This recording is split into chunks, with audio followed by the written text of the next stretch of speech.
کوئٹہ سمیت بلوچستان میں ایرانی فیول کا استعمال بارہا رہا ہے، جس کی قیمتیں پاکستانی پیٹرولیم مصنوعات سے بقدرے کم ہوتی ہیں، لیکن اس بار یوں ہی پیٹرولیم مصنوعات کی قیمتیں بڑھ کر 250 روپے تک جا پہنچی۔ ایرانی فیول کی قیمتوں میں بھی بے دری اضافہ ہوا اور IMF سمیت دیگر ٹیکسز سے پاک ایرانی فیول بھی 210 روپے فی لیٹر کے ساتھ تاریخ کی بلند ترین سطح پر آ پہنچا۔ ابھی پہلے ایرانی بہت، ابھی پاکستانی جب سے مہنگا ہوا ہے اس لوگوں نے ایرانی کو شارٹ کر دیا۔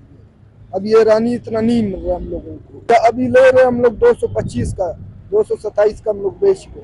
لوگ بھائی ادھر ہی سے مہنگا تھا ڈے سے، آرڈر میں آپ اللہ کے 170 پہ وہاں پہ چل رہا ہے۔ کیا بولے آپ کو، ایسا مہنگا ہوا، عمران خان نے پہلا مہنگا کیا، پھر نواز شریف، ابھی شہباز شریف آ گیا، ایسا مہنگائی تبایا ہے کیا بتاوے آپ لوگوں کو۔ ابھی قسم سے 170 روپے کا 270 روپے کے آ رہا ہے ہم لوگوں کے لیے، فائدہ بھی نہیں ہے، سارا نقصان ہے۔ مستنگ سے ادھر تک 2500 ہم لوگوں سے لے جاتا ہے اسی طرح۔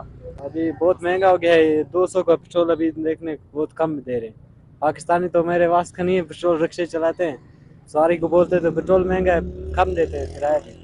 250 روپے کا پاکستانی ہے، ابھی 220 کا یہ ہو گیا۔ وہ نہیں دیتے، بولتے اتنا نہیں کھاتا ہے آپ کو پیٹرول۔ ابھی ہم لوگ بولتے ہیں پیٹرول مہنگا ہے، وہ بولتے نہیں۔ ابھی ہمارے وہی سے تو پیٹرول کم کیا جائے۔